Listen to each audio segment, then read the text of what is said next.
Do you feel like you have two black thumbs and you can't grow anything, but you really want to grow all of those gorgeous cut flowers that you see on Pinterest and Instagram that all the flower farmers are growing? You don't have to have any special skills. I'm going to show you 10 easy cut flowers that even a beginner can grow. Hi, I'm Kristen with Shifting Roots, and I help beginner gardeners, especially in cold climates, grow more vegetables and flowers with confidence. If you're new to gardening, or if you happen to garden in zone 3 like I do, make sure that you hit the like and subscribe button, and of course that notification bell. Okay, let's get to the good stuff. Here are 10 of the easiest to grow flowers, even if you have those two black thumbs and are a complete beginner. So first of all, let's get the basics. And what do you need to grow cut flowers? Because obviously, even though I say it's easy, you're still going to need to do some work. So the key things are you need a spot for growing the flowers where there's good quality soil. And if you don't already have that good quality soil, you can always put in compost and make any sort of amendments you need, or even buy fresh soil to make sure that your flowers have the best start possible. Then you need about 6 to 8 hours of sunlight, or what's called full sun.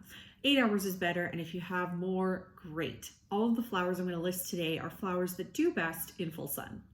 Then finally, you need to be able to be committed to watering those flowers every day if needed. And you also need to weed on the regular, or be willing to invest some money in weed cloth or cut leaves or some sort of mulch that you can put around your flowers so you can spend more time picking your pretty flowers and less time worrying about weeding. Also, if it's your very first year flower farming and you just kind of want to dip your toe into it, make sure you grab a copy of my free cut flower plan. It's so simple and easy, and I'll just give you everything you need to grow a beautiful bouquet for your home or your friends and family. I'll put the link below for you, and just so you know, it looks like this. Okay, on to the flowers. The first flower that's super easy to grow is Amaranth. Why I love Amaranth is it doesn't even require good soil. You basically seed it and forget about it. You know, water it occasionally. But I have planted Amaranth, pretty much neglected it, and still gotten something to show for it in August, September. Next is Calendula. Calendula is great because you can put it in the vegetable garden and it plays nice with vegetables, or you can use it as a cut flower. It's very easy to start, very easy to seed save, and looks beautiful in your bouquets. Cosmos are a super versatile flower in the cut flower garden. You can use them as a green, you can use them as the main flower, or you can use them as sort of a supporting flower in your bouquet. If you want to know more about making bouquets, I also have another link in the description that'll help you with your bouquet making skills. Pincushions or scabiosa are one of those completely versatile flowers because they look beautiful in the vase or in your bouquet at all stages of their growth. You can use them in the beginning, when they bloom, and even as a seed, they look really cool in fall arrangements.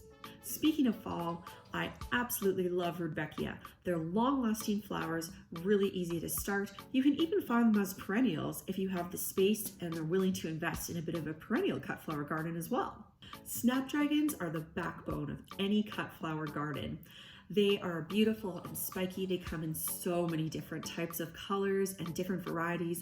Just be sure when you're picking out your varieties of snapdragons that you look for ones that are nice and tall. There's also varieties that are much shorter and meant for pots. And as cut flower growers, we don't want those. We want as long of stems as possible. Stock is another beautiful spiky flower that you can grow as a cut flower grower.